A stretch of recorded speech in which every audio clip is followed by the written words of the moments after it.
Alhamdulillah, pertama-tamanya kita rafa'kan rasa syukur pada Allah Subhanahu Wa Taala kerana Allah rezekikan kita hari ini hari Ahad. Berapa Muharram hari ini? 9. Alhamdulillah, untuk kita sama-sama hadir ke dalam majlis ilmu yang kata Nabi sallallahu alaihi wasallam, ya, may yuridillahu bihi khairan yufaqihu fid din. Barang siapa yang Allah nak berikan kebaikan padanya, maka Allah akan faqihkan dia dengan ilmu agama. Ni tanda-tanda kalau kita nak tengok Allah sayang kat kita ke tak, Allah cinta kat kita ke tak. Tengok badan kita ringan tak nak hadir ke majlis-majlis ilmu, badan kita ringan tak nak buat amal-amal soleh, badan kita rasa semangat tak nak buat amal-amal. Maka ini tanda-tanda Allah mencintai kita, kata ulama. Kalau Allah tak cinta, apa Allah buat? Allah akan sibukkan kita dengan urusan-urusan keduniaan. Allah akan jadikan kita ni rasa malas nak buat amal soleh. Allah akan jadikan kita rasa berat nak buat amal-amal. Maka itu kita bimbang-bimbang, ya. Selama ni kita rasa macam tak ada apa, rupa-rupanya kita sedang jauh daripada Allah Subhanahu Wa Taala, wal a'yadu billah. Baik. Jadilah bahasa Arab Tasu'a. Tasu'a ni hari apa? 9 Muharram, pandai. Tasu'a ni hari apa? Hari Masya Allah, inna lillahi wa inna ilaihi raji'un. Ada orang ada kisah-kisah silam dia kan. Tapi kalau dalam Islam, hari Tasu'a ni apa sunnah dia? Puasa. Kenapa kita puasa hari ke-9? Untuk membezakan puasa kita dengan puasa orang Yahudi. Orang Yahudi puasa bila? 10. Stres pula datang kuliah ustazah ni kan. Apa kita sama-sama ulang kaji balik kan. Dah lama, kadang-kadang benda macam ni nampak simple, tapi dalam Islam besar nilaian pahala dia. Contoh, esok 10 Muharram kita akan sampai ke hari Ashura. Hari Ashura ni hari apa? Hari ke-10, pandai. Dia very technical punya. Okey, hari ke-10 ni hari apa yang kita panggil? Hari Ashura. Kenapa jadi hari Ashura? Sebab apa? Sebab 10. Okey, lagi? Ada sirah di sebalik hari Ashura. Tahu tak apa dia? Pernah dengar tak? Yang menang peperangan. Okey, lagi? Nabi Musa selamat daripada Firaun. Lagi? Nabi Nuh dengan kapalnya selamat apa? Mendarat. Okey, banyaklah sirah-sirah dia. Maka sebab tu ulama kata pada hari ke-10 Muharram ini disunatkan untuk berpuasa kerana dia ada keutamaan-keutamaan dia. Maka sebab tu kita sunat untuk puasa hari ke-10. Cuma Nabi SAW ajar kita nak bezakan dengan orang Yahudi, sebab orang Yahudi pun puasa juga pada hari ke-10. Maka dibuatlah, ditambahlah pada hari ke-9. Jadi kita puasa 9 dan 10. Siapa yang mampu. Yang tak mampu nak puasa hari ke-10 saja pun boleh, nak puasa hari ke-9 saja pun boleh. Tak mampu, tak buat pun tak apa. Sebab apa hukum dia? Sunat. Cuma kalau saya lah, kalau ada kemampuan kita usahakan. Sebab kita masih lagi di awal ambang tahun baru 1444 Hijrah ni. Apa selagi yang boleh kita buat, kita buat. Satu. Kemudian yang kedua, saya juga suka nak sebut, sebab kita masih lagi dalam mood ma'al hijrah. Kan orang duk sebut tentang masuk tahun baru. Ada banyak perkara yang sebenarnya kita kena duduk tengok balik. Bila dah masuk tahun baru ni, kita dah buat ke belum? Apa dia contohnya yang pertama? Ni dah masuk 9 hari tahun baru, 9 Muharram. Cuba tanya dengan diri kita, setakat 9 Muharram ni, tahun baru ni, nak buka buku catatan amal baru ni, berapa muka surat Quran dah kita baca? Berapa kali qiyamul lail dah kita buat? Berapa banyak sedekah dah yang kita keluarkan? Berapa kali dah sepanjang 9 hari ini solat di awal waktu kita dirikan? Jadi ni antara pertanyaan-pertanyaan yang bila dah masuk 9 Muharram, kalau belum buat lagi, kita kena usaha cari buat. Kalau Quran belum sentuh, lama dah kita tinggal. Last month contoh, buat balik. Sebab dah masuk awal tahun baru. Takkan buku catatan amal kita masih kosong? Takkan kita tak nak diisi dengan perkara-perkara yang baik? Yang ada hanya apa? Kita duk mengumpat ke orang, duk tengok duk tengok benda-benda yang lara, melalaikan kita dan sebagainya. Kan jadi kita rancang. So saya nak ajak semua, awal tahun baru ni kita rancang balik akhirat kita. Ramai orang bila masuk tahun baru, dia berjaya merancang untuk dunia dia. Apa rancangan dia? Nak jadi lebih kaya, lebih berjaya, nak jadi orang perempuan lebih kurus walaupun tak kurus-kurus. Sama lah tu, saya lah tu. Kan? Kita ada azam kita satu-satu. Kita nak lebih kemas dengan rumah kita, contoh azam kita. Tapi untuk akhirat, jarang-jarang ada orang buat azam akhirat. Kalau kita bekerja pun, tak kisahlah kerja secara personal ataupun kerja dengan ada majikan, kita ada target kita, betul tak?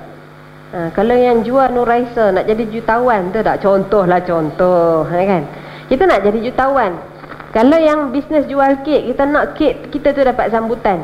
Kalau kita yang bekerja, kita ada KPI kita yang kita letak, betul tak? Kalau untuk dunia kita buat, kenapa untuk akhirat kita tak buat? Ya? Apa KPI akhirat kita ni? Rancang. Kita nak capai apa tahun 1444 Hijrah ni? Qiyamul Lail kita berapa kali? Quran kita berapa banyak? Sedekah kita berapa ringgit kita nak bagi? Korban kita untuk tahun next year ni, nak buat ke tak nak buat? Rancang daripada sekarang. Bila kita rancang, barulah kita jadi lebih termotivasi nak buat amal kita. Ramai orang, dia tak rasa semangat nak buat amal sebab apa? Dia tak tahu dia nak capai apa. Kalau rasa rajin, dia bacalah Quran. Kalau tak rajin, tak baca. Sebab apa? Sebab dia tak rancang. Tapi kalau kita dah rancang, dia akan jadi sama macam dalam bulan Ramadan. Kenapa kita boleh khatam 30 juzuk dalam bulan Ramadan? Walaupun harinya hanya ada 30 hari. Sebab apa kita boleh? Sebab kita memang dah plan nak khatam. Bila kita dah plan, apa kita buat? Lepas zuhur baca, lepas subuh baca, lepas asar baca, waktu-waktu ada kesempatan baca. Dia jadi satu motivasi tau, nak khatam. Bila otak kita ni, otak kita ada berapa bahagian? Ingat tak mengaji sains dulu? Otak kita berapa bahagian? 4. Pandai adik. Wujud ada adik kita ni. Kita 4 bahagian. Otak apa? Otak kiri, otak kanan, belakang, depan. Betul ke tak? Oh, betul lah tu. Alhamdulillah. Kita ada otak kiri, otak kanan, otak depan, otak belakang. Semua ni Allah Ta'ala tak jadikan sia-sia. Kita ada satu bahagian depan. Dia panggil otak depan ni, dalam bahasa sains dia panggil apa? Panggil apa, dik? Panggil frontal lobe ni. Dalam bahasa Arab dia panggil nasiyah. Nasiyah ni bahagian apa? Kalau orang tua-tua kita panggil bahagian ubun. Ni kalau yang anak-anak kecil tu kan lembut, kita tekan tu kan, berasa seronok, tekan naik kepala anak tu kan. Bahagian inilah yang bila kita dah set mind setting kita tu di sinilah. So kita tak dah set di sini, dia akan hantar isyarat kepada anggota badan yang lain. Kita dah set, esok nak bangun qiyamul lail lah. So dia akan hantar isyarat kepada anggota tubuh badan yang lain, esok pukul 5.30 bangun. Tu cara tubuh badan kita Allah Ta'ala tu.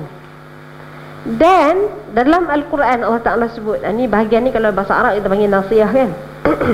Ada satu ayat Al-Quran Allah Ta'ala kata, nasiyatin kadhibatin khati'ah falyad'u nadiyah sanad'un zabaniyah.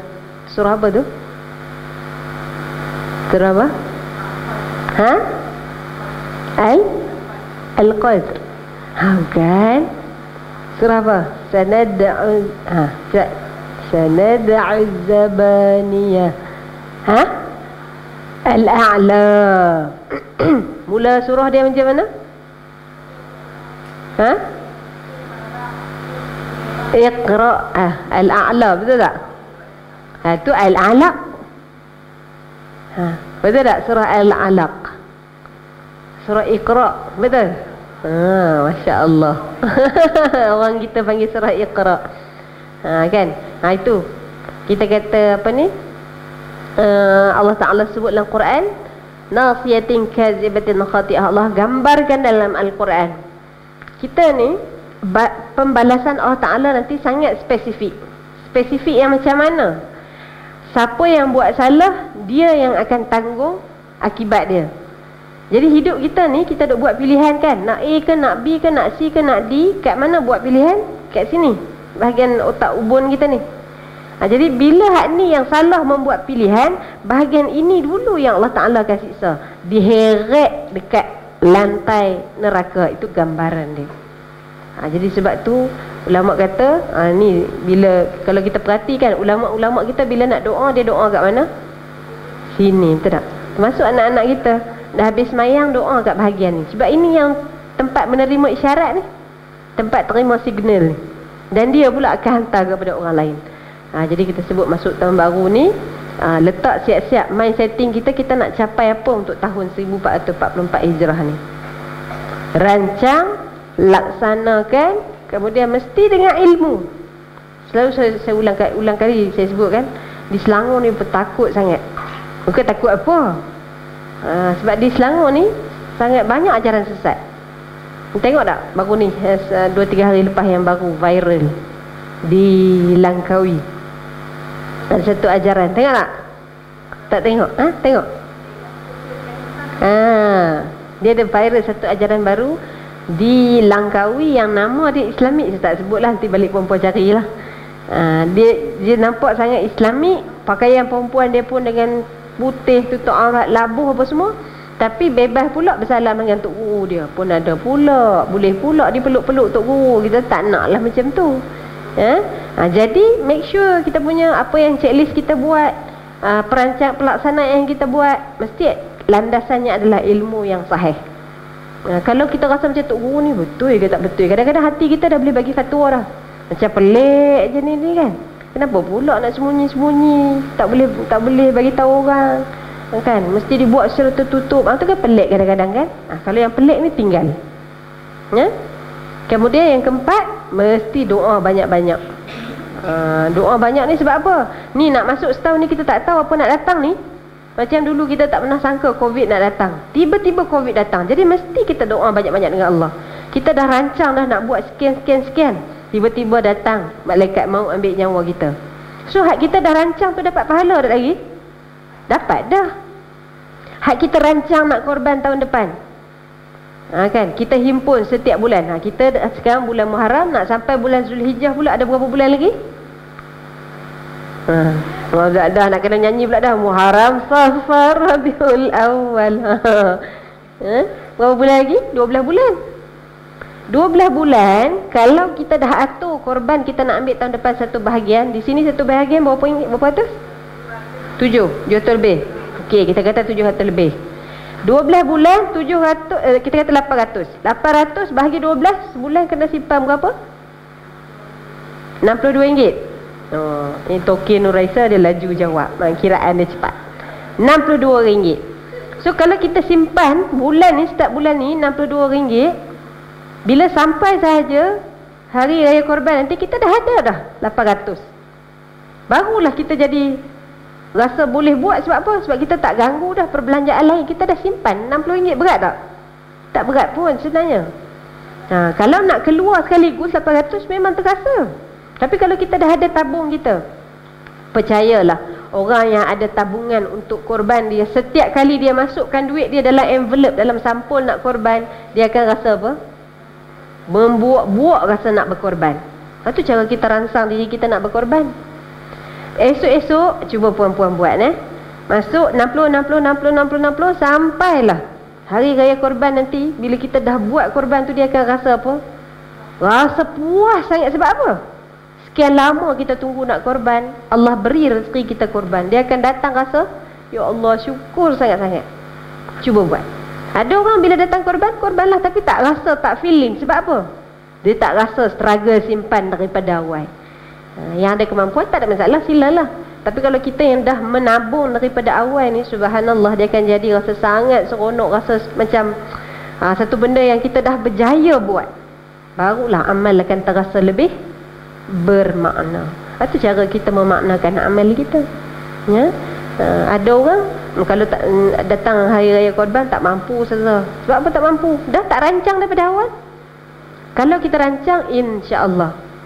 Sekarang ni bukan soal mampu. Sama juga macam yang kita pergi haji, sahabat-sahabat kita pergi haji. Dia bukan soal mampu, dia soal siapa yang dimampukan oleh Allah. Kalau mampu duit, memang nak fikir duit pergi haji. Ada orang rasa macam tak cukup nak pergi haji. Tapi kalau Allah memberi kemampuan kepada dia, dah buat perancangan dengan baik daripada awal, sampai masa kalau dah rezeki dia, pergi insya-Allah. Sebab tu kalau kita tengok kan, sahabat-sahabat kita 300 lebih orang kan yang kena terkandas, tak boleh nak pergi haji hari tu. Kesian kita tengok, bukan sikit keluar tau. Ada yang jual tanah kan, 30,000, 40,000, 60,000 pun ada. Nak kata dia mampu tak? Mampu, tapi belum lagi Allah beri kemampuan. Jadi tak dapat rezeki pergi. Tapi tak apa. Semua benda yang jadilah hidup kita ni, kena ingat, letak dalam kepala kita, tak ada satu pun sia-sia. Kenapa Allah letak kita jadi duduk suri rumah? Mesti ada sebab. Mungkin kalau kita bekerja, kita tak sempat nak pergi datang majlis-majlis ilmu macam ni, contoh. Sebab tu Allah letak kita di sini. Jadi semua jadilah hidup kita ni, semua ada sebab dia. Yang penting kena doa banyak-banyak dengan Allah. Waktu ditimpa musibah, waktu diberi satu nikmat tu, kita sentiasa duduk atas jalan orang yang taat pada Allah. Sebab tu ada satu doa yang saya rasa sebelum ni kita dah pernah sebut dah. Doa yang Nabi baca, ya muqallibal qulub, tsabbit qalbi ala dini. Ummu Salamah, siapa Ummu Salamah? Isteri Nabi. Ummu Salamah pernah tanya kepada Nabi, ya Rasulullah, kenapa berulang kali kau bacakan doa ini? Apa kata Ummu Salamah? Dia kata, wahai Ummu Salamah, ya Ummu Salamah, hati mukmin itu berada baina asabi', berada di antara jari jemari Allah. Kalau Allah nak gerakkan dia untuk buat amal soleh, maka Allah akan buat. Tapi kalau Allah tak nak pilih dia untuk buat amal soleh, maka dia takkan dapat. Maka sebab tu Nabi berulang kali baca doa ni supaya apa? Hati dia ni rasa nak buat amal soleh. Jadi kita pun samalah, doalah banyak-banyak ya, mudah-mudahan. Walaupun kita rasa macam tak mampu, minta supaya Allah beri kemampuan. Walaupun rasa penat sangat ni, balik semalam habis lambat, minta supaya Allah rezekikan kita keringanan badan untuk bangun bertahajud dan sebagainya. Mintalah ya, awal tahun baru ni supaya Allah beri kekuatan pada kita jadi lebih baik daripada tahun-tahun yang sebelumnya, insya-Allah. Okey, kita nak sambung pengajian buku kita. Siapa yang ada buku? Aduh, okey. Yang lain tak apa, saya sebut je lah. Tak apa, tak perlu beli buku baru kan, banyak pula buku kat rumah tu kan. Saya sebutlah. Kita hari ni sambung adab keluar ke masjid kan. Buka surat apa Kak Emma? Adab keluar masjid. Tak ada muka surat dia. 21. Okey. Ini sambung adab keluar ke masjid. Kita hari tu dah bincang dah tentang tayamum. Saya ulang sikit lah, kita flashback balik. Kelas lepas kita bincang tentang tayamum. Tayamum ni ada berapa rukun? 4. Yang sebut laju tu mesti tulis nota dah tu kan. Okey, 4 rukun tayamum. Apa dia? Yang pertama, niat. Yang kedua, kita sapukan, ratakan debu ke muka. Yang ketiga, ratakan debu ke tangan. Yang keempat, tertib.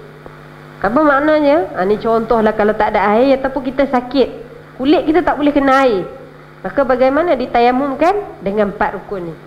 Kadang-kadang ada juga yang dia bertayamum sama macam berwuduk, basuh habis kepala, kaki, tangan, mulut apa semua. Kalau boleh komo, nak komo dengan debu tu, tak kena. Tayamum ikut rukun dia je. 2 je anggota tayamum, muka dengan tangan. Dah selesai. Habis ustazah kaki tak basuh, sebab tu rukun tayamum tu kita kena mengaji. Okey, baik tu kita dah selesai tentang rukun tayamum. Sekadar pengetahuan kita, sebab kita tak tahu kan, boleh jadi kita terlibat dengan insiden kebakaran. Ni saya sebut ya, sebab ada kes-kes yang datang, kesian, kita bantu tayamum, ya Allah ni. Daging gitu masak dia macam kita tengok daging panggang. Tengok ya Allah, tak tergambar rasa. Itu yang hidup. Yang mati bila daging terbakar tu, terjiru air, jatuh lerai daging. Ya Allah, tak terungkap perasaan. Sebab tu doalah banyak-banyak dengan Allah. Mudah-mudahan Allah bagi kita meninggal keadaan husnul khatimah, terjaga elok anggota badan kita. Itu bahagian dia. Kan, kalau yang jatuh lerai daging tu kita kena tahan pula dengan kain kasar di bawah tu untuk tapis daging-daging dia, nanti ambil bawa dikebumikan sekali, kafankan sekali. Macam-macam bahagian orang. Ada yang darah tak berhenti keluar pada hidung, tak berhenti keluar pada telinga. Ada yang najis tak berhenti keluar daripada punggung. Ni kes-kes yang saya pernah jumpa lah. Jadi bila Allahu Akbar, bila kita duduk tengok ni, dia jadi bukan saja ujian untuk dia, ujian untuk kita ni. Kan, ya Allah, bila tengok tu rasa macam nak duduk atas tikar sejadah, tak nak buat apa dah puan-puan. Tapi macam tu lah kita. Time kita tengok, kita ingat lah. Bila dah balik huha-huha, lupa. Kan? Sebab tu kita sebut, kita datang ke majlis ilmu ni, tujuannya macam tu lah.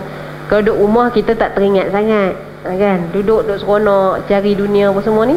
Tapi bila datang sekali-sekali ke majlis ilmu ni lah, ingatkan kita. Kan, daripada pengalaman orang. Kan, bila kita duduk macam ni, banyak kita belajar. Ya. Okey, baik. Kita tengok tentang adab keluar masjid. Ni masih lagi dalam bab amalan taat. Taat kepada Allah Subhanahu Wa Taala. Okey, adab keluar masjid ni disebutkan apabila kamu selesai bersuci, kerjakan solat sunat subuh sebanyak 2 rakaat di rumah sekiranya fajar telah terbit. Begitulah yang dilakukan oleh Rasulullah sallallahu alaihi wasallam. Kemudian teruslah menuju ke masjid dan jangan tinggalkan solat berjemaah, terutamanya solat subuh. Ni cara dia. Kalau kita nak datang ke surau ni pun, contoh surah Al-Muttaqin. Solat sunat subuh qabliyah. Kita sunat buat di mana? Di rumah. Kemudian baru datang masjid untuk solat jemaah. Ini Nabi sallallahu alaihi wasallam buat. Tapi kalau kita tak nak buat di rumah, kita nak buat di surau juga, boleh tak? Boleh, tak ada masalah pun. Cuba kalau kita nak buat macam Nabi buat di rumah dulu 2 rakaat, kemudian baru Nabi datang sembahyang jemaah di masjid. Baik. Kenapa disebut jangan tinggal solat subuh berjamaah? Sebab dalam satu hadis riwayat Al-Bukhari, Nabi sebut salatul jama'ati tafdulu ala salatil fajri bi 27 darajatan. Solat jemaah ni lebih daripada sembahyang sendiri dengan kadar lebih 27 darjat. Itu kalau kita kata perumpamaan lah. Ada juga orang yang lurus bendul, ustazah 27 darjat tu macam mana? Kan dia seolah-olahnya macam ni lah. Kalau orang datang kat kita bagi RM1,000 dengan 27,000, kita nak yang mana? 27,000. Tak ada orang, tak apalah saya 1,000 je lah. Ada ke? Jarang lah nak jumpa orang macam tu. Biasanya kita sebut kalau dalam bab pahala ni, ini yang Islam tawarkan. Cuma kenapa tak ramai orang nak sembahyang jemaah? Sebab kita tahu tak dapat 27 pahala, tahu. Tapi kenapa ramai orang sukar untuk buat? Sebab apa? Sebab payah nak bangun subuh lagi. Sebab apa tak? Ramai orang susah nak buat. Sebab nak pergi kerja lagi. Sebab apa lagi? Nak pergi masjid jauh lagi. Menguruskan anak. Sebab yang paling besar mendahului semua sebab-sebab ni adalah sebab kita tak nampak ganjaran di depan mata. Bayangkan kalaulah surau buat announcement, siapa datang sembahyang subuh esok, kita akan bagi seutas rantai tangan. Ramai tak datang surau? Sebab apa? Nampak ganjaran dia seutas rantai emas. Bagi pula rantai hak macam tu kan. Geng-geng sajak pakai tu kan, jenis besar tu kan. Datang tak kita? Datang sebab apa? Nak rantai. Beratur panjang pun tak apa nak masuk surau. Sebab apa? Rantai punya pasal. Sebab kita nampak dia punya hasil imbuhan di depan mata. Sebab tu dalam Al-Quran berulang kali pada perintah-perintah yang berat, Allah Ta'ala akan mulakan ayat itu dengan ayat ya ayyuhallazina amanu. Pasal dalam Quran ada ya ayyuhan nas, ada ayat ya ayyuhallazina amanu. Pasal apa Allah Ta'ala mula dengan ya ayyuhallazina amanu? Sebab orang beriman. Apa makna iman? Iman ni makna dia apa? Percaya. Percaya ni makna apa? Yakin. Kita tak nampak tapi kita yakin. Sebab tu kita buat. Macam hari ni, kenapa puan-puan datang sini ke surau? Tuntut ilmu. Lagi sebab apa datang ke surau? Stres pula ustazah, nasi lemak tadi tak hadam lagi ni. Kenapa datang sini ni susah-susah, orang lain duk rehat-rehat sejuk-sejuk ni tidur, sekarang ni macam sejuk sikit kita kan. Malam-malam sejuk betul. Orang lain duk bergolek-golek atas lembek. Kenapa puan-puan datang sini pukul 8.45 pula tu datang? Pasal apa datang? Taman syurga. Sebab ridha Allah. Daripada mana datang semua kekuatan ni? Sebab kita yakin Allah akan beri ganjaran. Sebab tu disebut ramai orang tak boleh nak buat banyak-banyak benda. Kenapa dia takut nak sedekah? Sebab dia tak yakin dia akan dapat pulangan balik. Sebab tu orang berkira-kira nak bersedekah. Sedang Allah Ta'ala janji dah, satu kita bagi 10 Allah Ta'ala pulangkan balik. Tapi sebab kita belum lagi menjiwai benda tu. Bila kita akan betul yakin? Di hari akhirat. Di hari akhirat nanti. Betul. Di hari akhirat nanti, yang bila ditayangkan satu persatu, yauma idzi yasdurun nasu ashtatan liyurau a'malahum. Ni disebut dalam surah apa? Az-Zalzalah. Dalam surah Az-Zalzalah Allah Ta'ala kata kita akan sampai ke satu hari yang akan dikeluarkan segala yang berada di perut bumi. Kemudian dikeluarkan segala yang berada di perut bumi, kemudian ditayangkan satu persatu. Maka waktu itulah baru kita akan menyesalnya. Dia kan jadi menyesal tu. Ulama buat perumpamaan macam ni. Ada ulama-ulama dulu dia buat satu cerita. Dia kata penyesalan kita ni akan jadi macam ni. Ada satu kumpulan tentera yang diarahkan untuk masuk ke dalam satu gua. Daripada luar nak masuk ke dalam gua, ketua dia dah pesan dah, nanti masuk dalam gua, dekat bawah kaki kamu nanti akan ada batu permata. Jadi siapa nak ambil boleh ambil, siapa tak nak ambil silakan. Ikut masing-masing. Jadi semua orang bila dah tahu ada batu permata, apa yang dia orang rasa? Semangatlah masing-masing nak kutip. Ada yang dah siap beg besar, ada yang dah siap dengan baju, dengan poket dan sebagainya, semua dah semangat. Jadi masuklah ke dalam gua tadi. Masuk dalam gua tu gelap, tak nampak apa ada di bawah. Jadi berjalanlah ke dalam, tak ada cahaya. Jalan, bila dah berasa ada batu-batu tu, apa yang dia buat? Semua pakai ambil dah masing-masing, bawa banyak, separuh jalan ada yang dah start rasa penat. Bila start rasa penat, ada yang buang. Ada yang rasa, betul ke batu permata ni? Sebab apa? Tak nampak, gelap kan? Ada ke? Betul ke ni? Entah-entah kita kena scam. Kan? Jadi ada yang buang. Ada yang duk rasa macam buang separuh dulu lah. Jadi kalau kata bata nanti pun taklah menyesal sangat. Ada sebahagian orang yang masih percaya itu adalah batu permata, sebab dia percaya pada ketua dia. Jadi dia bawa lah semua ni dalam keadaan walaupun berat bawa. Berjalan sampailah ke hujung gua. Sampai di hujung gua, nampak cahaya. Dah keluar daripada gua, akhirnya semua tengok, betul batu permata. Apa yang jadi? Yang ambil batu permata tu menyesal tak? Menyesal tak? Menyesal juga. Sebab apa? Kalau tahu aku ambil lagi selagi boleh. Hak yang ambil separuh menyesal tak? Menyesal juga. Sebab apa? Rugi pula aku buang di tengah jalan. Yang tak ambil langsung lagi menyesal. Sebab apa? Kalaulah aku ambil. Maka ulama kata begitulah perumpamaan dengan amal atas dunia ni. Orang yang buat akan rasa menyesal tak? Menyesal juga, kalau aku tahulah Qabliyah 2 rakaat, Ba'diyah 4 rakaat, tahajud qiyamul-lail apa semua ni aku buat panjang. Sebab apa? Kalaulah aku tahu begini habuan dia. Orang yang buat separuh je pun sama juga. Allah, kalaulah aku tahu, ya Allah, alangkah baiknya kalau aku buat dulu dengan penuh semangat. Orang yang tak buat amal, lagilah dia akan minta. Dia akan minta dengan Allah Ta'ala supaya apa? 2. Yang pertama, kalau orang itu adalah orang kafir, dia akan minta dengan Allah, ya laitani kuntu turaba, ya Allah jadikanlah aku seperti debu-debu. Sebab apa dia kata debu? Sebab Allah Ta'ala gambarkan ni semua atas dunia ni akan dihisap. Termasuklah kambing ke, lembu ke, binatang, semua akan dihisap. Kita sebut itu kan. Hisab yang macam mana? Semua akan dibangkitkan. Kalau atas dunia ni ada lembu A tanduk lembu B, nanti di hari akhirat, hari penghakiman ni, hak tanduk A tanduk B tadi, B ni dia akan tanduk balik A. Allah Ta'ala akan hisab dia. Dah hisab apa jadi? Hancur menjadi debu. Dia tak masuk dah syurga ke neraka. Maka bila orang kafir tengok, dia akan minta, ya laitani kuntu turaba. Surah apa tu?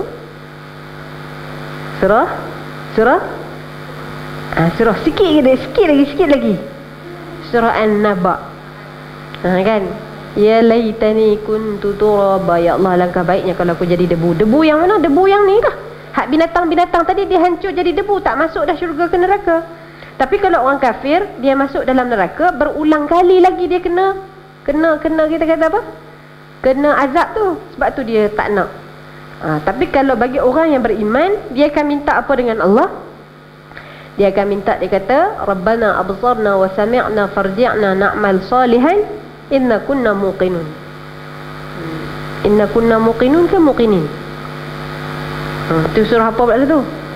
Surah As-Sajdah. Inna kunna muqinin ke muqinun? Muqinun. Betul ni? Kalau jumhur ulama kata betul lah tu. Apa dia kata? Dia kata, ya Allah, kami dah tengok dah pembalasanmu, ya Allah. Mata kami dah tengok, telinga kami dah dengar dah. Farji'na, balikkan kami ya Allah ke muka bumi ya Allah, untuk kami buat balik amal soleh ya Allah. Hari ini kami yakin ya Allah dengan apa yang kau katakan. Tu orang beriman, orang Islam. Jadi dua-dua akan ada penyesalan. So kita nak menyesal yang macam mana, kita decide. Kalau kita nak menyesal keadaan kita dah buat, itu pilihan kita. Tapi kalau kita nak menyesal keadaan kita tak buat langsung, itu pun pilihan kita. Allah Ta'ala dah bagi ilham, kita je nak ke tak nak. Allah dah bagi ilham hari ni kat Kak Emma dah blast. Hari ni ada kuliah contoh. Kita dah baca dah. Nak pergi tak pergi, kita yang decide. Maka begitu kita sebut ya, dalam hidup kita ni buatlah pilihan yang baik-baik. Okey. Hambur sikit. Jika kamu meremehkan keuntungan seperti ini, maka apa faedah kamu menuntut ilmu? Sesungguhnya hasil dan kesan daripada ilmu ialah beramal dengannya. Inilah yang Nabi sebut. Yang kita dah tahu dah, solat jemaah tu ada pahala lebih dia 27 darjat. Sepatutnya daripada ilmu inilah yang rangsang kita untuk beramal. Baik, kemudian disebut lagi, apabila kamu berjalan ke masjid, berjalanlah dengan rendah diri dan tenang, dan jangan tergesa-gesa. Jangan kalut. Sebab apa? Bila kalut tu lagi masuk sembahyang pun dia jadi mengah-mengah. Sebab tu tengok ni, Islam ajak kita daripada sekecil-kecil sampai sebesar-besar benda. Nak pergi masjid pun ada adab dia dalam Islam ni. Walhal kalau kita nak pergi je lah, kan? Bukan gaduh apa pun. Tapi Islam guide ni, jangan kalut-kalut. Sebab apa? Ada antara sebabnya kata ulama, bila kalut nanti sampai ada yang terlupa rukun-rukun contohnya. Kalau kita semayang belakang, contoh kita datang masbuk, kita datang masbuk tu imam dah nak rukuk, apa patut kita buat? Rukuk sama-sama dengan imam. Bila kita kelam kabut, kadang-kadang ada rukun yang kita terlupa, iaitu dia mesti sebelum kita rukuk tu buat apa? 2 kali takbir. Kadang-kadang kalau kita masuk sekali, ya Allahu Akbar, terus rukuk, sah tak semayang? Tak sah. Sebab apa? Takbir yang pertama itu untuk takbiratul ihram, takbir yang kedua itu untuk rukuk. Jadi kalau kita masuk belakang, Allahu Akbar ala qadri subhanallah, kita tak payah baca Fatihah pun, duduk sekejap je, Allahu Akbar, rukuk sama-sama dengan imam. Siapa yang dapat rukuk sama-sama dengan imam, maka dia sudah dikira dapat 1 rakaat atau rakaat tersebut. Tapi kalau selisih, Sami Allahu liman hamidah, kita baru turun, dapat tak? Tak dapat. Apa perlu dibuat? Tambah lagi 1 rakaat dia.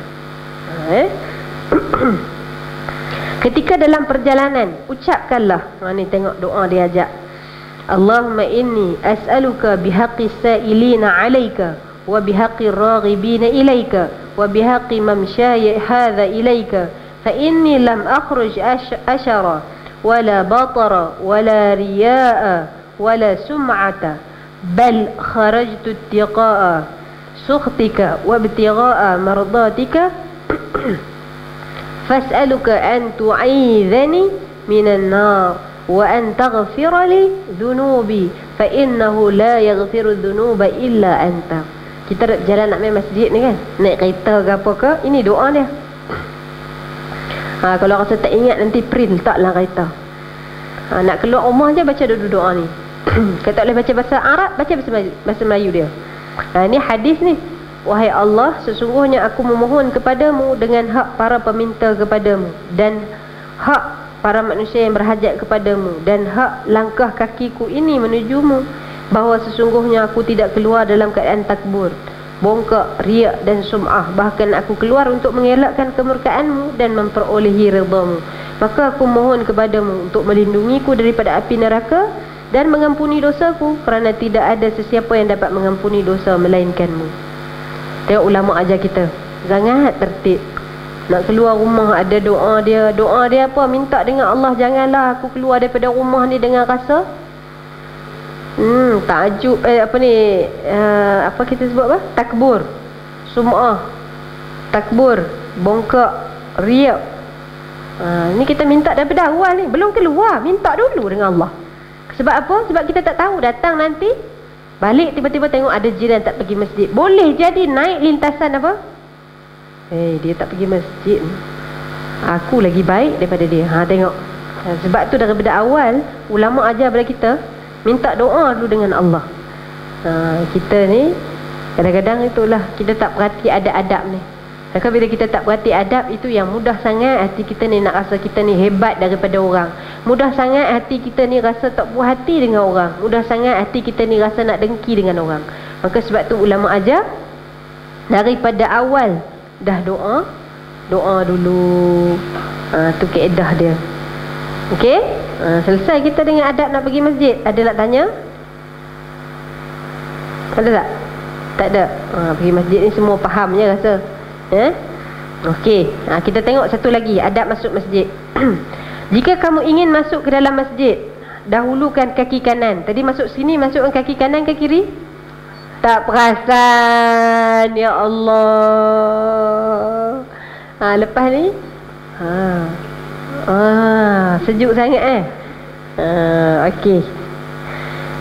Apa ni kita sebut? Nanti perhatikan. Nak masuk masjid ataupun surau, dahulukan kaki kanan. Lepas tu sebut apa? Selawat ke atas Nabi. Allahumma salli ala Muhammad wa ala ali sayyidina Muhammad wa sahbihi wa sallim. Kemudian baca sikit doa. Allahumma ghafirli dhunubi waftah li abwaab rahmatik. Ini doa masuk masjid. Nak masuk surau ni kita baca tak? Baca, ada yang baca, alhamdulillah. Yang tak baca tak apa. Lepas ni kita usaha lagi. Islam ni bukan agama yang tak buat habislah. Tak. Islam ni dia bukan tentang bagaimana ia bermula, tetapi tentang bagaimana ia diakhirkan.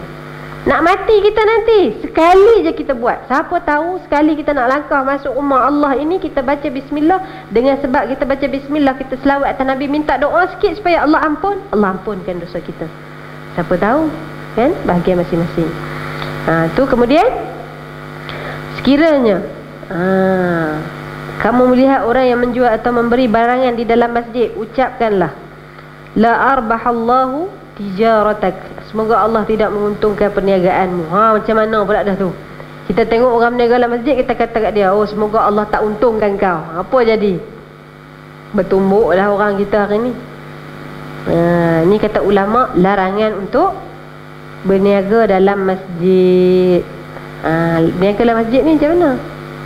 Orang duduk semayang, dia duduk berniaga lagi kat tepi ni. Dia tu tak kena. Boleh tak kalau nak berniaga dalam masjid? Soalan dia, boleh tak? Boleh tak? Tu kat luar-luar tu boleh nak berniaga, silakan. Dan tapi bila waktu semayang, tinggalkan barangan jualan. Itu kaedah dia. Islam bukan larang. Kemudian apabila kamu melihat ada orang yang berteriak mencari barang yang hilang di dalam masjid, ucapkanlah la raddallahu alaik. Semoga Allah tak pulangkan kepadamu. Sudah. Orang nak cari barang, kita kata dia, semoga tak jumpa lah barang tu. Apa jadi? Bertumbuk pula. Tadi dah bertumbuk dah kat luar. Baik, ini disebut adab. Adab yang bagaimana bila masuk ni, jangan duk berteriak-berteriak. Kita nak cari barang, biar dalam keadaan Tenang. Tunggu selesai dulu. Kalau tengah solat, selesaikan solat. Jangan menjerit-jerit seolah-olah macam masjid ni tak ada adab dalam dia. Jadi mesti berjaga-jaga. Itu cara Islam ajarkan kita. Begitulah yang diperintahkan oleh Rasulullah sallallahu alaihi wasallam. Bila dah masuk masjid, jangan duduk sehingga kamu kerjakan solat sunat tahiyatul masjid. Ni kalau masjid, kalau surau tahiyatul masjid tak? Tak ada. Tahiyatul masjid hanya di masjid saja. Soalan tambahan, kalau surau kami buat sembahyang Jumaat, Ustazah, sama tak? Dia tidak sama juga. Tahiyatul masjid mesti di masjid saja, ya.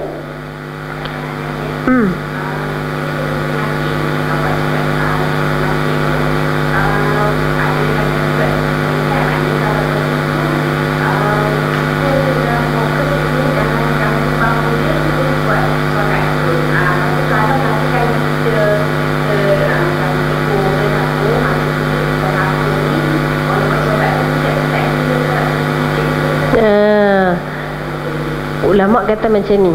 Kalau kaedah fiqh, dia sampai masjid kemudian dia duduk dulu sebelum dia buat solat sunat tahiyatul masjid, maka luputlah tahiyatul masjid dia. Kalau dia nak buat pun, dia buatlah sembahyang duha ke, sembahyang sunat wuduk ke, sembahyang sunat yang lain-lain. Cuma dalam bab bercakap, dia tak duduk lagi ni. Dia kalau tak duduk lagi tak apa. Tapi kalau dia bercakap-cakap, itu mengurangkan, kata ulama. Mengurangkan apa ni, kalau kita kata 10 markah tu, dia dapatlah 7 markah. Itu seolah-olahnya. Maknanya apa? Kalau kita masuk tu terus je tahiyatul masjid. Jadi tu kena hati-hatilah. Jika ada masuk dengan fokus dulu. Orang tegur pun buat tak reti je jalan. Tidaklah sampai begitu. Sekadar kita nak senyum, bertegur siapa, tak ada masalah. Dia yang kata bertegur siapa ni, Kak Emma, contohnya kita sembang, malam tadi pergi ke Duri, seronok sangat makan nasi daging biryani, contoh kan tu kan. Kita kata tidak ada keperluan. Lepas tu sembang-sembang terlupa nak solat, duduk habis. Sebab tu kita kata jangan fokus nak ni takut ada yang mengganggu sampai kita lupa tahiyatul masjid. Sebab tahiyatul masjid ni pahala dia besar. Tu yang tinggal. Kalau antara tahiyatul masjid dengan duha, mana dulu mendahului? Tahiyatul masjid. Sama juga dengan ni saya sebut, kalaulah Allah Ta'ala rezekikan pada puan-puan pergi haji, pergi umrah, duduk di Masjidil Haram, jangan sibuk nak buat. Jangan sibuk nak buat. Kalau bahasa jangan sibuk nak buat tu macam kasar sangat. Kita jangan duk tumpu nak buat umrah saja. Sebab yang afdal ataupun sunatnya bila duduk di Masjidil Haram ni apa? Tawaf. Ramai orang bila pergi haji, dia hari-hari dia kalut nak buat umrah. Sebab kita bila nak buat umrah, keluar je daripada tanah Makkah tu, pergi ke Tan'im contohnya, ambil niat, kemudian masuk balik, kemudian buat umrah. Tak salah buat umrah, tapi ulama kata yang mendahului situasi tersebut adalah tawaf. Jadi masuk tu perbanyakkan tawaf, itu lebih afdal daripada buat umrah. Buat umrah contohnya kalau kita buat sehari sekali, ada orang buat sampai sehari 3-4 kali tau. Ikut kemampuan lah. Tapi yang afdalnya adalah tawaf dulu. Jadi sebab tu kita kena pandai meletakkan prioriti. Betul kita kata umrah tu kita nak sangat sebab ni je peluang dia, Ustazah. Contohnya ada juga jemaah kata gitu, betul. Kita tidak menafikan, tetapi yang disuruh oleh Nabi SAW tawaf. Ramai orang bila dia dah penat buat umrah, akhirnya apa yang dia buat? Tinggal tawaf. Padahal ibadah tawaf itu lebih afdal. Nanti jadi kalau nak pergi ke Masjidil Haram, nak pergi umrah, pergi haji, make sure kita belajar dulu. Termasuklah bila dah sampai nak buat haji, awal-awal ramai orang dah kalut nak pergi buat umrah. Padahal awal sebelum wukuf, jangan penatkan badan dengan pergi buat umrah. Mesti rehatkan diri sambil kita nak buat ibadah sehari-harian supaya kita tak penat nak menuju wukuf ni. Start saja wukuf, kemudian nak duduk di Mina, nak melontar jamrah, subhanallah, ni memang perlu kekuatan tenaga yang sangat tinggi. Penat dia tu, ya Allah, tak boleh nak gambar. Jauh berjalan tu. Saya ingat waktu saya pergi 2019, lebih daripada 20,000 kilometer, 20,000 tapak kaki kita berjalan. Lebih kot 10 kilometer lebih. Itu terus saya duduk, saya pergi dengan VVIP. Maknanya saya bawa jemaah VVIP, saya punya tempat duduk saya tu dekat je. Ada yang berjalan balik ke Makkah, jauh ya Allah. Sebab tu waktu saya pergi tu macam-macam kes. Kerana penat ni ada yang bercerai talak 3. Kerana penat ni pengsan, tak sempat nak selesaikan ibadah yang lain. Jadi kita tak nak macam tu. Sebab tu make sure kita faham betul-betul ibadah apa yang kita nak buat, mesti dengan ilmu, ya. Dan kadang-kadang bila kita gairah tak terkawal, ini jadi. So kita tak nak lah, biar kita susun ibadah kita teratur dengan sempurna, ya. Baik, kemudian sikit lagi. Jika kamu belum bersuci atau tidak mahu mengerjakannya, cukup bagimu membaca Al-Baqiyatus Shalihat sebanyak 3 kali. Al-Baqiyatus Shalihat tu tahu kan? Al-Baqiyatus Shalihat tu apa? Subhanallah, Alhamdulillah, wala ilaha illallah, wallahu akbar. Itu dia panggil Al-Baqiyatus Shalihat. Maknanya apa? Maknanya kalau kita tak nak semayang tahiyatul masjid pun, masuk jalan surau macam kita ni lah, kan? Boleh je sebenarnya kalau kita baca subhanallah walhamdulillah wala ilaha illallah wallahu akbar, memadailah. Kemudian ada pandangan yang mengatakan 4 kali, dan ada juga mengatakan 3 kali bagi orang yang berhadas dan sekali untuk orang yang telah berwuduk. Jika kamu masih belum mengerjakan solat sunat subuh sebanyak 2 rakaat, memadai kamu kerjakannya tanpa perlu mengerjakan solat tahiyatul masjid. Ini ada juga ulama kata, kalau kita belum lagi buat 2 rakaat subuh, sebab 2 rakaat subuh mendahului tahiyatul masjid. Tapi kalau kita pergi semayang yang lain, yang tahiyatul masjid dahulu mendahului, ya. Kemudian dah selesai 2 rakaat, ni i'tikaf, kemudian doalah macam yang doa Nabi SAW ajarkan. Ni doa dia panjang lah, nanti boleh balik tengok 3 muka surat doa dia tu. Kalau boleh baca tu, jangan baca bahasa Arab saja, baca dengan yang bahasa Melayu dia sekali.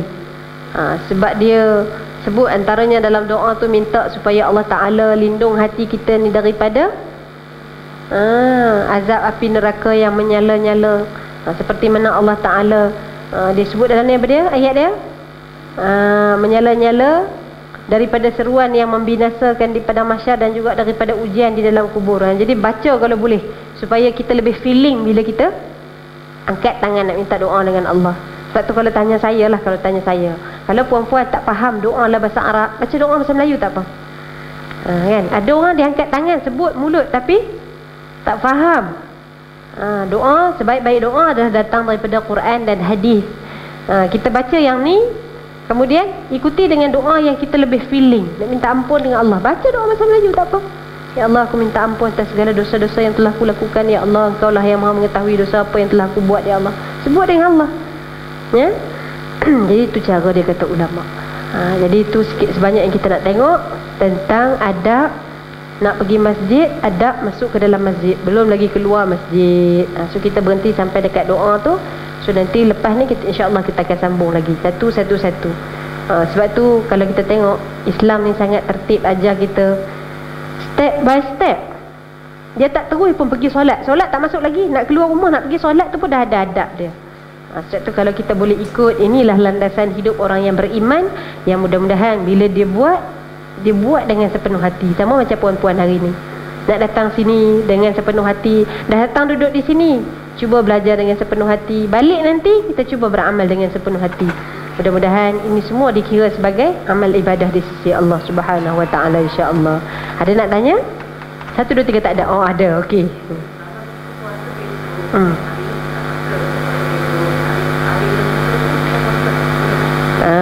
Boleh je kalau nak puasa, cuma yang sunnahnya adalah 9, 10. Kalau 10, 11 nak puasa pun boleh je. Dia tak termasuk dalam hari-hari larangan.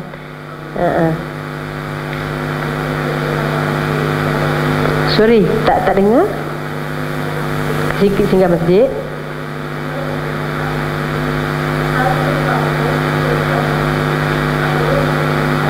Kejap, dia tak berapa clear. Boleh buka ke? Shopping dalam Shopee, dalam masjid. Okey. Apa hukum dia? Ni payah nak jawab ni kan. Orang perempuan ni suka shopping. Shopee Tak kisahlah Lazada ke Shopee ke ataupun apa-apa lah. Nuraisa sekalipun contoh kan kita berjual beli dalam masjid ni, ulama kata ini masuk dalam perkara yang sia-sia. Sia-sia ni maknanya apa? Apa tujuan kita datang masjid? Kita nak beribadat. Kan? Jadi kalau kita buat perkara macam tu dalam keadaan kita boleh je hold dulu. Kalau tak boleh hold, contohnya hak ni memang urgent sesungguh-sungguhnya, itu kita panggil keperluan. Tapi kalau kita kata duduk saja kan, kita scroll tengok dia sama juga macam tengok Facebook. Apa tujuan kita? Saya tidak nak kata haram, saya tidak nak kata makruh, tidak. Tapi ulama kata sia-sia. Sia-sia ni maknanya apa? Tak dapat apalah. Kalau kita tinggal itu lebih baik, kita tinggal gantikan dengan ni. Jadi tidak sampai haram. Cuma dia sama macam kaedah berjual beli dalam masjid lah. Jual beli ni sama ada yang fizikal ataupun hari ni online. Dia macam ni lah. Orang datang dengar khutbah Jumaat, tu imam duk khutbah, dia duk scroll tengok Facebook. Apa hukum dia? Sia-sia. Semayang dia sah lah. Sah tapi dia panggil sia-sia kerana tak mendengar pahala, tak mendengar khutbah imam tadi. So jadi macam tu lah. Jadi sebaiknya dielakkan. Tapi kalau yang memang keperluan contohnya kan, kalau dia tak buat sekarang, dia punya dia punya perniagaan dia akan merudum, contohlah. Contoh Allah saya pun tak boleh imagine macam mana tu kan. Tu kan nanti kita kena mengaji kat Emma. Dia geng-geng jutawan ni, kita tak tahu macam mana permainan dia kan. Tapi kalau lah kan boleh menyebabkan kemudaratan, maka tak ada masalah. Ini balik kepada kaedah fiqh. Ad-darurah tubihul mahzurat. Darurat membolehkan apa yang tak boleh. Okay, ada lagi? Ya.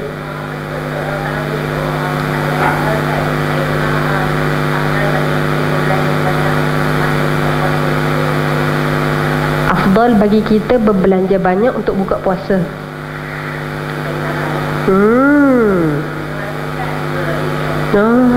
Okey, saya tak rajin dengar lagi ni.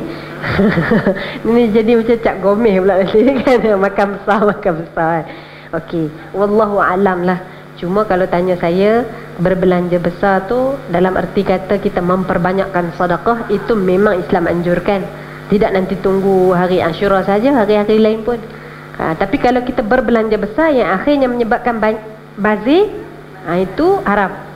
Maknanya Islam tak benarkan untuk membazir. Jadi saya pulangkanlah, kalau tujuan kita tu memang kita nak panjangkan sedekah kepada jiran kiri kanan kita, silakan, tidak ada masalah pun. Kalau untuk masa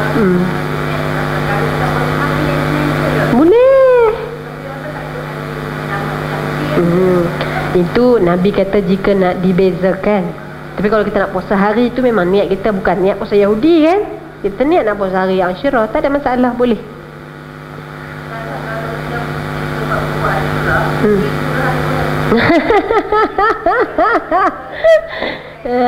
Tak mesti.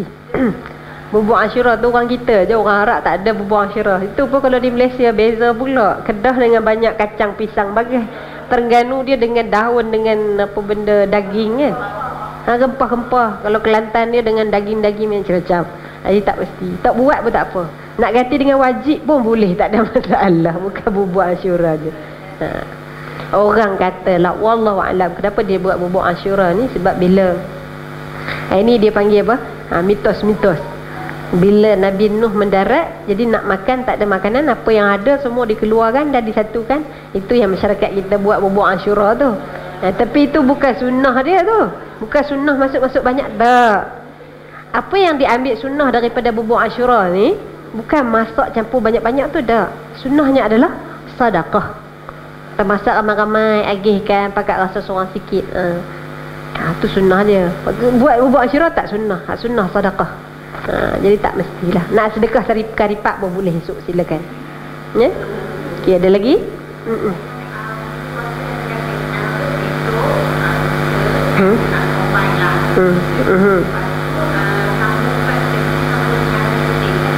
Boleh. Boleh, tak ada masalah. Kalau larat mampu, dia ada banyak jenis puasa. Puasa putih, Isnin Khamis, puasa Nabi Daud kan, puasa sehari tu buka sehari, puasa sehari, buka sehari. Cuma jangan puasa hari-hari. Nabi tak show, tak anjurkan. Sebab apa? Sebab kita ada hak pada badan, kita ada hak pada suami, kita ada hak pada anak-anak. Jadi mungkin suami kita nak makan sama-sama dengan kita, maka kalau kita puasa sunat, suami nak makan sama-sama kita, apa hukum buka. Orang sahabat-sahabat kita datang rumah, meraihkan tetamu, mana yang lebih afdal? Meraihkan tetamu. Apa kaedah dia?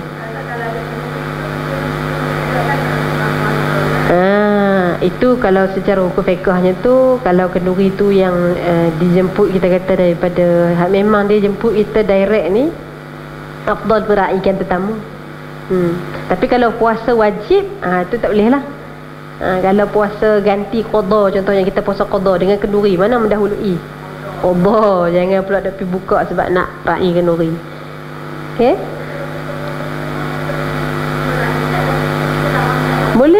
Boleh, tidak ada masalah. Kerana kita nak bersilaturahim, boleh, tak ada masalah. Cuma kadang-kadang tak gitu rumah pula rasa sebuah salah. Tak apa pun tak apa. Itu boleh juga.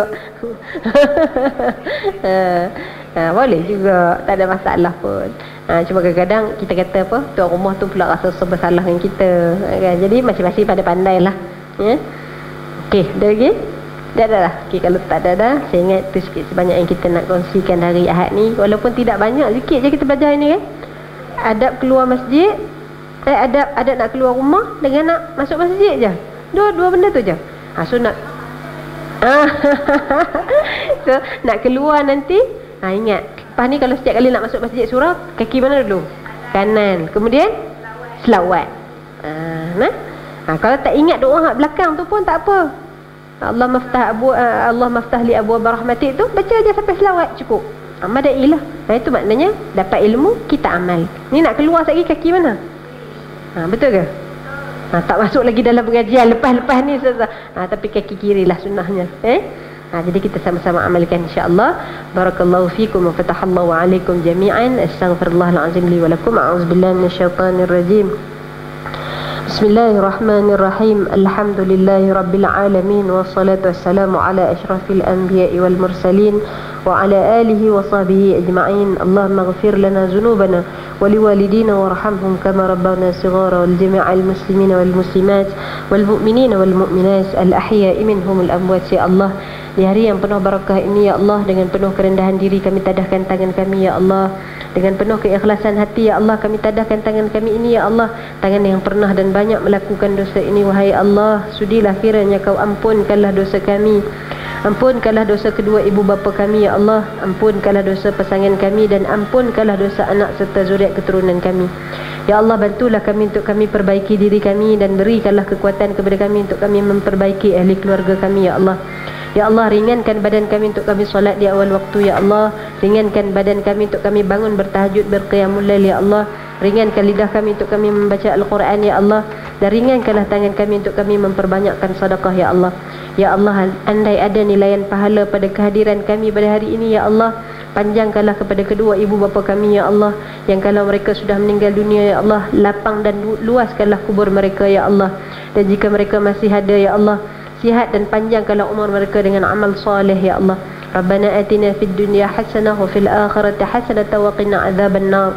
Allahumma khtim lana bi husnil khatimah wa la taqtim alaina ya Allah bi su'il khatimah. Sallallahu ala sayyidina Muhammad wa ala alihi wa sahbihi ajma'in. Subhana rabbika rabbil izzati amma yasifun wa salamun alal mursalin walhamdulillahi rabbil alamin. Taqabbalallahu minna wa minkum.